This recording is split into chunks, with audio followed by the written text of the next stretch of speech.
Victoria Ashford believed that every tragedy in her life had begun in a blind spot, a moment unseen, a person unobserved, a truth hidden just beyond the edge of her vision, so she eliminated the darkness. Her estate in Greenwich, Connecticut had 47 cameras, microphones embedded in walls that cost more than most houses, motion sensors that tracked every footstep across marble floors. She was not afraid of thieves. She was afraid of people. The last time she trusted someone without evidence, she lost everything that mattered. So now, her faith lived in data alone. Until the night, a janitor walked through her door and never once looked up at the cameras watching him. His name was Daniel Mercer, and he came through a staffing agency that specialized in discretion, 41 years old, widower, father to a 9-year-old daughter named Sophie. His background check was clean, his references were unremarkable, and his interview had lasted exactly 7 minutes because he answered every question with the minimum number of words required. Victoria had not conducted that interview. Her household manager had. But she watched the recording afterward, the way she watched everything, and what struck her was not what Daniel said, but what he did not do. He did not try to impress anyone. He did not ask about the estate or its owner. He did not make small talk or attempt to establish rapport. He simply stated his qualifications, confirmed his availability for the night shift, and waited in silence until he was dismissed. The agency had sent him to fill a gap in her staff. The previous night, Janitor had quit without notice, claiming the overnight hours were affecting his health. Victoria suspected the real reason was the cameras. Some people could not tolerate being watched. Daniel Mercer did not seem to notice them at all. His first shift began at 11 in the evening and ended at 7 in the morning. Victoria watched the first hour from her study on the second floor. The security feed displayed across 3 monitors that showed the main corridors, the kitchen, and the east wing. He moved through her house like a man who understood that every action carried weight. His mop strokes were deliberate. His footsteps were measured. He wore a gray uniform that the agency provided, and he kept his sleeves rolled to the elbow despite the chill that settled into the house after midnight. There was something almost meditative about the way he worked. No wasted motion, no distraction. He cleaned the marble floors of the main foyer with the same attention he gave to the utility closet near the garage. Every task received his full presence, as though the work itself deserved respect, regardless of whether anyone was watching. And yet, there was urgency beneath the calm. Victoria noticed it first around 3 in the morning, when Daniel checked his watch for the 4th time in an hour. His pace quickened almost imperceptibly. His movements became more efficient, trimmed of any gesture that did not serve the task at hand. It was subtle enough that a casual observer would have missed it entirely. But Victoria was not a casual observer. She had spent 15 years in private equity before retiring at 43, and her fortune had been built on her ability to read the space between what people said and what they meant. Daniel Mercer was hiding something, not in the obvious way, not with lies or misdirection, but in the way a man hides a wound he does not want anyone to see. He finished his shift 12 minutes early and left through the service entrance without speaking to anyone.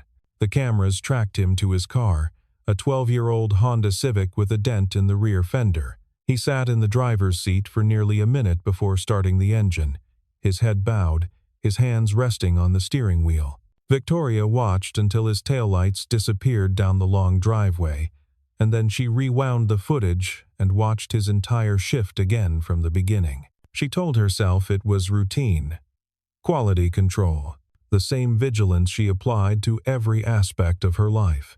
But somewhere beneath the justification, she knew the truth. Daniel Mercer had sparked something she had not felt in years. Curiosity. The second night, Victoria watched more closely. She noticed that Daniel never touched anything he did not need to clean. In the library, where first editions worth hundreds of thousands of dollars sat on shelves without glass, he dusted only the surfaces and never once reached for a book. In the dining room, where a Tiffany chandelier hung above a table that could seat 20, He worked around the crystal without disturbing a single pendant.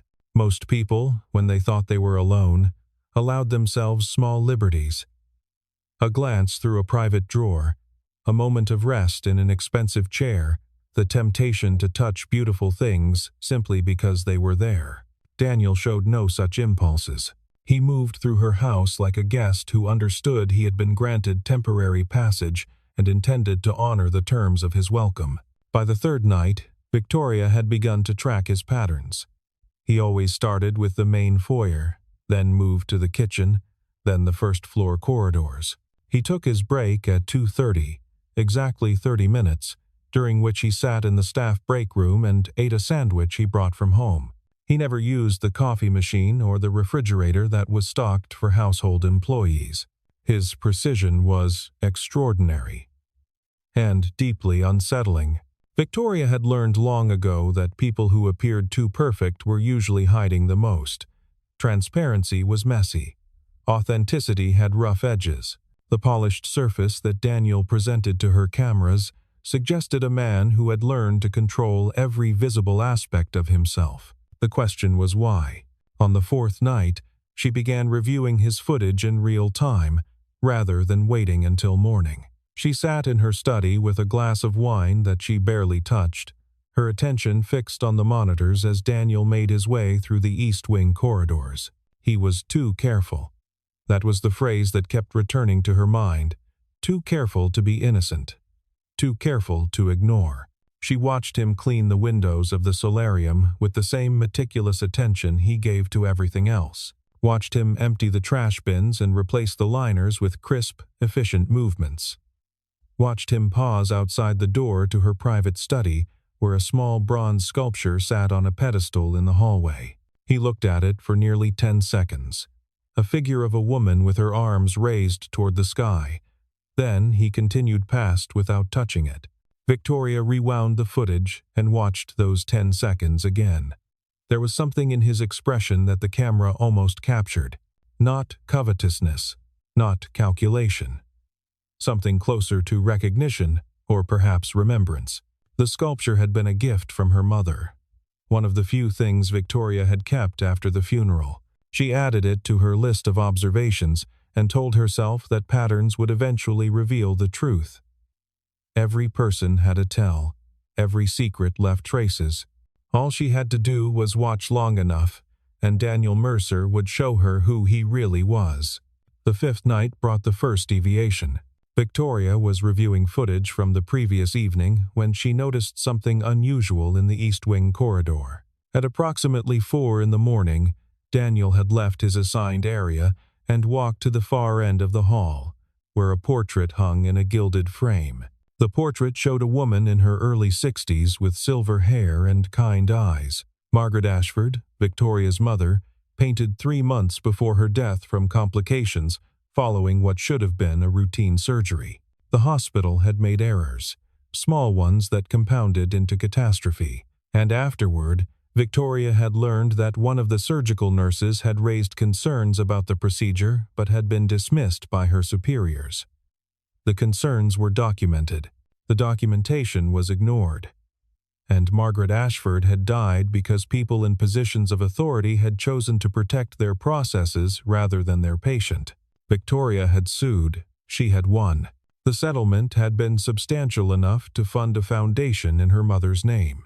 But no amount of money could restore what had been taken, and no amount of vigilance could prevent her from wondering, in her darkest moments, whether she might have saved her mother if she had only been paying closer attention. Now, watching the footage of Daniel standing before that portrait, Victoria felt her pulse quicken. He stood perfectly still for nearly 2 minutes. His hands remained at his sides.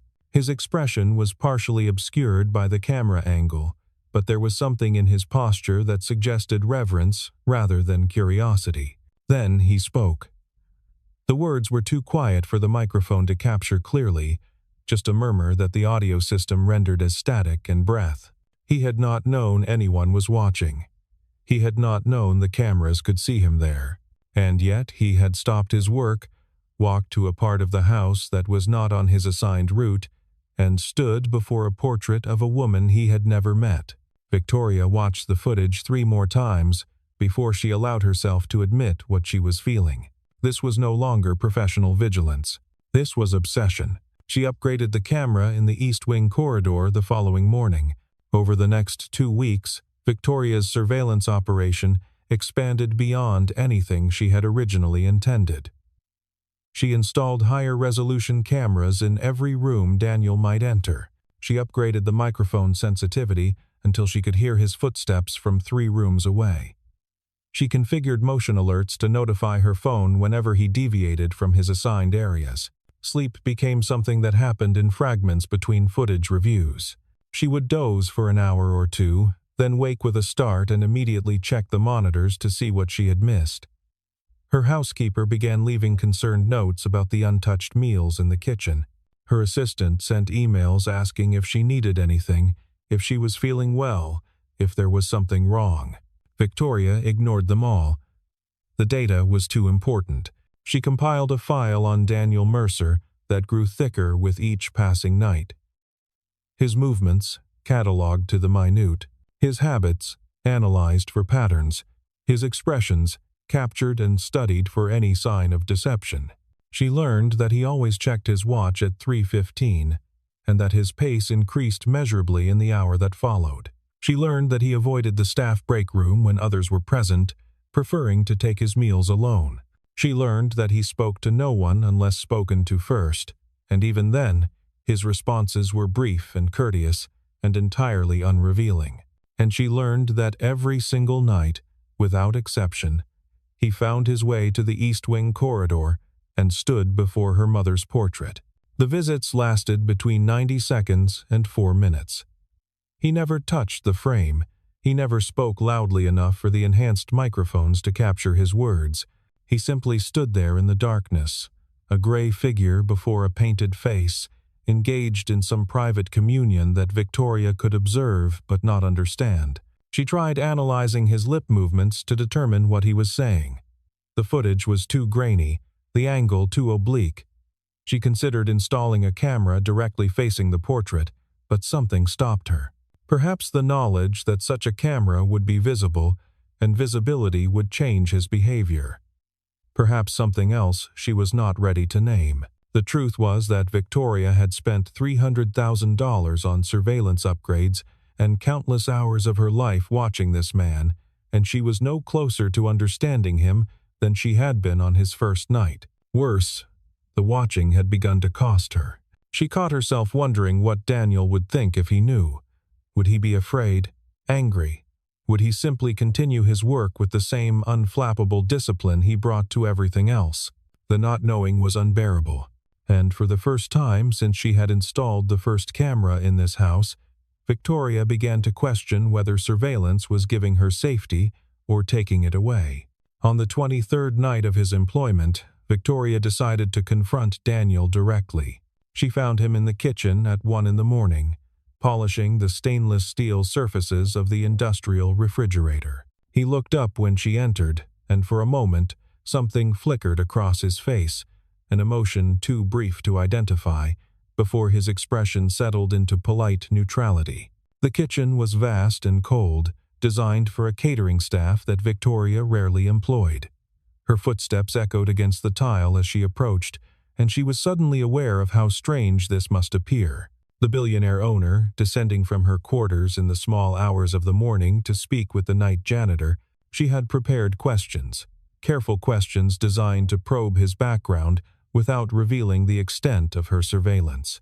But standing before him now, watching him set down his cleaning cloth and give her his full attention, she found that all her preparation had abandoned her. He waited, patient and still, like a man who had learned that silence was often the safest response. She asked how he was finding the work. "Fine," he said. The house was well maintained. His duties were clear. She asked if he had any concerns about the night shift, the hours, the isolation. No, he said. He preferred working when the house was quiet. She asked about his background, where he had worked before, what had brought him to this kind of employment. He answered simply and without elaboration. He had worked in maintenance for years, different buildings, different clients. He liked the work because it was honest. You could see when something was clean and when it was not. There was no defensiveness in his responses, no attempt to justify or explain or ingratiate. He answered her questions as though they were entirely reasonable and required nothing more than factual replies. And yet, Victoria felt more unsettled than she had watching him through the cameras. Because the cameras allowed distance. The cameras allowed analysis. Here, standing 3 feet away from Daniel Mercer, she had no distance at all. She could see the gray at his temples and the lines around his eyes. She could see the calluses on his hands and the careful way he held himself, as though he was always ready to step back, to yield space, to make himself smaller if necessary. She could see that he was tired in a way that had nothing to do with the late hour. He asked if there was anything else she needed. She said no. She thanked him for his time. She turned and walked back to the stairs, feeling his gaze on her back until she was out of sight. In her study, she pulled up the footage of their conversation and watched it 3 times. His body language revealed nothing she had not already seen. His tone carried no hidden frequencies. He was exactly what he appeared to be. A man doing his job, nothing more. And somehow, that was the most disturbing possibility of all. 12 days after their kitchen conversation, the temperature in Greenwich dropped to 7 degrees below zero. Victoria woke at 4 in the morning to an alert on her phone. Motion detected in the garage. She pulled up the feed and saw Daniel moving quickly between vehicles, his breath visible in the frigid air. Something was wrong. She switched to the exterior cameras and saw it immediately. One of the pipes running along the outside wall of the guest house had burst, sending water streaming across the frozen ground. In this temperature, the water would freeze within minutes, creating a hazard that could damage the foundation, the walkways, the entire drainage system of the lower grounds. The proper response was to call the emergency maintenance service. Victoria had them on retainer for exactly this kind of situation. But as she reached for her phone, she saw Daniel emerge from the garage carrying tools. Not his tools. These were from the maintenance supply room, which he should not have had access to. The door required a code that was given only to senior household staff. Victoria watched as Daniel made his way to the burst pipe. He was not wearing a coat, only the gray uniform that offered no protection against the brutal cold. His hands were bare as he assessed the damage, touching the metal pipe despite the temperature that must have burned his skin. He worked for 47 minutes. Victoria watched every second of it. He shut off the water supply using the emergency valve, something that required knowing where the valve was located and how to operate it in freezing conditions. He applied a temporary seal to the rupture using materials from the maintenance kit. He cleared the accumulated ice from the walkway using a combination of salt and physical labor that left him visibly exhausted. When he finished, he returned the tools to exactly where he had found them. He cleaned the floor of the garage where he had tracked in snow. He resumed his normal duties as though nothing had happened. He did not file a report. He did not leave a note for the morning staff. He did not mention it to anyone. The only reason Victoria knew what he had done was because she had been watching. She pulled up the audio from the exterior microphones, enhanced to capture even faint sounds in the quiet of the night. Most of the recording was wind and the crack of ice and the mechanical sounds of Daniel's work. But at the very end, as he stood looking at the repaired pipe, she heard him speak. Just a few words, so quiet that the microphone almost missed them entirely. "There are things that have to be done right," he said, "even when no one knows." He was not speaking to anyone. He did not know anyone was listening. Victoria sat in the darkness of her study and listened to those words over and over until the sun began to rise. The confrontation happened on a Tuesday night, 3 weeks after the pipe incident. Victoria had spent those weeks in a state of mounting tension that she could neither explain nor escape. She continued to watch Daniel through the cameras, but the watching had changed. She was no longer searching for evidence of wrongdoing. She was searching for something else entirely, an answer to a question she had not yet learned how to ask. She found him in the East Wing corridor at 3:40 in the morning, standing before her mother's portrait as he did every night. But this time, instead of watching from her study, she walked down the stairs and through the darkened halls until she stood behind him. He heard her approach and turned. In the dim light of the corridor, his face was difficult to read, but he did not seem surprised. He did not seem afraid. He seemed, if anything, relieved. As though he had been waiting for this moment and was grateful it had finally arrived. She asked him why. Not why he was standing here, in a part of the house where he had no business being, but why he came every night. Why he spoke to a portrait of a woman he had never met, why he did any of the things she had observed him doing over the past 2 months. He was quiet for a long time, long enough that Victoria began to wonder if he would answer at all. Then he told her. 8 years ago, he said, his wife had been sick, cancer that started in her lungs and spread everywhere before the doctors could stop it. She had been in the hospital for 3 months, and during those 3 months, a nurse had taken care of her with a kindness that went beyond professional duty. The nurse had stayed late when his wife was afraid, had held her hand when the pain was too much, had talked to her about ordinary things, recipes and weather, and the small comedies of daily life, when his wife needed to remember that the world existed beyond the walls of that room. His wife died anyway. There was nothing anyone could have done, but because of that nurse, she did not die alone. She did not die afraid. She died knowing that someone, a stranger who owed her nothing, had chosen to be present in her final hours. He had tried to find the nurse afterward, to thank her, to tell her what her kindness had meant.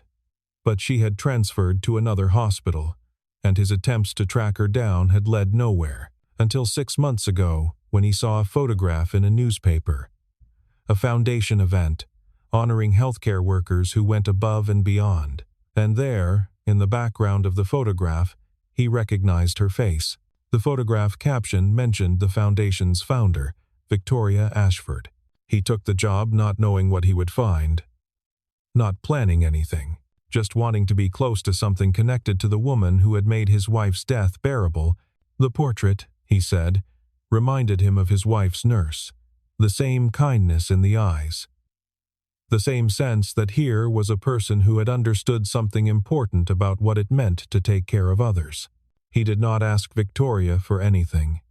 He did not explain why he had kept this secret for 2 months. He simply stood there in the corridor, having finally spoken the truth, and waited to learn what would happen next. Victoria heard herself ask the question that had been building inside her since the night she first watched him through the cameras. "Have you seen enough to trust me?" she asked. And Daniel Mercer, night janitor, widower, father, looked at her with an expression that contained no calculation and no defense. "Have you seen enough to trust me?" he asked in return. The answer, Victoria realized, was yes. She had watched him through 47 cameras for 63 nights. She had analyzed his every movement, catalogued his every habit, searched for any sign of deception or hidden motive. And what she had found was not a threat. What she had found was a man who did the right thing when no one was watching, who honored a debt of gratitude 8 years after it was incurred, who spoke to a portrait of a stranger's mother because she reminded him of someone who had shown kindness to his dying wife. The cameras had shown her everything, but they had not taught her to trust. That was something she had to choose for herself. Over the following month, Victoria began dismantling the surveillance system she had spent years constructing. It did not happen all at once. Trust, she was learning, was not a switch that could be flipped but a muscle that had to be rebuilt through use. She started with the cameras in the staff areas, the break room and the service corridors and the spaces where the people who worked in her house deserved privacy. Then she removed the enhanced audio equipment that let her hear whispered conversations from 3 rooms away. Then the motion sensors that tracked every footstep across her marble floors. Each removal felt like losing a limb. She had lived so long with total information that the absence of it created a kind of vertigo. She would wake in the night and reach for her phone to check the monitors, only to remember that the monitors no longer showed what they once had. But alongside the vertigo came something else, something that took her weeks to identify because she had not felt it in so long. Relief. The weight of watching was heavier than she had realized. The constant vigilance, the endless analysis, the assumption that every person in her life was hiding something that would eventually hurt her. She had built her fortress of cameras because she believed it would keep her safe, but what it had actually done was keep her alone. Daniel continued his night shift through all of this. Victoria no longer watched him through screens, but she began to encounter him in person more frequently. Brief conversations in the hallway, a shared cup of coffee in the kitchen at 2 a.m, moments of ordinary human contact that required no surveillance to verify. She learned that his daughter Sophie was struggling in school, not academically, but socially. The other children knew her father worked as a janitor, and 9-year-olds could be cruel about such things. She learned that Daniel had once been an accountant before his wife's illness drained their savings and his grief made it impossible to return to a desk job where he would have to pretend everything was fine. She learned that he had taken the night shift specifically because it allowed him to be home when Sophie woke up, to make her breakfast, to walk her to school, to be present in the hours when presence mattered most. In exchange, she told him about her mother, about the hospital and the lawsuit and the foundation she had built to honor Margaret's memory, about the guilt she carried for not being there when her mother needed her most, about the cameras that were supposed to prevent that kind of loss from ever happening again. Daniel listened the way he did everything else, with full attention and without judgment. And when she finished, he said something that she would remember for the rest of her life. "You cannot watch your way to safety," he said. "You can only live your way there." 3 months after their confrontation in the East Wing corridor, Victoria offered Daniel a new position. Not janitor, not maintenance supervisor. Something she invented specifically for him. A role that had no precedent in her household because it was based on something her household had never had before. She called it Director of Household Well-Being. The title was deliberately vague because the job was deliberately broad. His responsibility would be to ensure that everyone who worked in her house, from the chef to the gardeners to the security staff, was treated with dignity and supported in their lives beyond their employment. It was, in essence, a job built on trust. Trust that he would know what people needed without surveillance to tell him. Trust that he would act with integrity when no one was checking his work. Trust that the kindness he had shown to a portrait of a stranger's mother would extend to every person who walked through her doors. Daniel accepted. Not immediately, but after a week of consideration during which Victoria did not once check the cameras to see what he was doing. His first official act was to establish a fund for employees' children, covering educational expenses and extracurricular activities. His second was to create a policy ensuring that no one who worked for Victoria would ever have to choose between their job and a family emergency. His third was to remove the final camera from the East Wing corridor, the one that had watched him stand before Margaret Ashford's portrait night after night. Victoria was present when he took it down. She watched him place it in a box with the others, dozens of devices that had once been her eyes and ears and the foundation of her sense of security. "Do you regret it?" he asked. "Giving this up?" She considered the question. The honest answer was complicated. Part of her would always want the certainty that cameras provided. The ability to know, to verify, to never be surprised by human behavior. But another part of her, a part that had been dormant for so long she had forgotten it existed, understood that certainty was not the same as safety, that watching was not the same as seeing, that the only way to truly know another person was to take the risk of trusting them. "No," she said, "I do not regret it." And for the first time in more years than she could count, Victoria Ashford meant exactly what she said. The house was quieter now, not silent, but peaceful in a way that constant surveillance had never allowed. Victoria could walk through her own corridors without wondering who was watching the footage of her passing. She could sit in her study without the glow of monitors reflecting in the windows. She could simply live. Daniel brought Sophie to the estate on weekends sometimes. The girl was shy at first, uncertain how to behave in a house that was larger than her entire apartment building. But Victoria had a gift for children, a patience she had never had the opportunity to exercise, and slowly Sophie began to open up. They would walk through the gardens together, Victoria pointing out the flowers her mother had loved, Sophie asking questions about butterflies and birds and why some leaves changed color while others stayed green. Simple questions with simple answers. The kind of conversation that required no analysis, no suspicion, no search for hidden meanings. One afternoon, Sophie asked why there were no cameras in the garden. Victoria knelt down to meet the girl's eyes. "Because some things," she said, "are too beautiful to watch through a screen." Sophie considered this with the seriousness that children bring to new ideas. Then she nodded, apparently satisfied, and ran off to chase a butterfly through the roses. Victoria watched her go. Not through a camera, not through a monitor, just with her own eyes, in her own garden, in a house that had finally become a home. That night, she stood in the East Wing corridor where she had confronted Daniel 3 months before. The portrait of her mother looked down at her with the same kind eyes that had always seemed to see more than they revealed. "I think you would have liked him," Victoria said. "I think you would have understood." She did not know if her mother could hear her. She did not know if the words mattered to anyone but herself. But she said them anyway, because there are some things that have to be said, even when no one is listening. Especially when no one is listening. She turned off the light and walked back to her room through the darkened hallway. Tomorrow there would be meetings and decisions and the ordinary business of managing a life that was larger than one person could reasonably handle. But tonight there was only this: a house without cameras, a trust without evidence, a woman who had finally learned that the things most worth seeing cannot be captured on any screen. She slept well for the first time in years,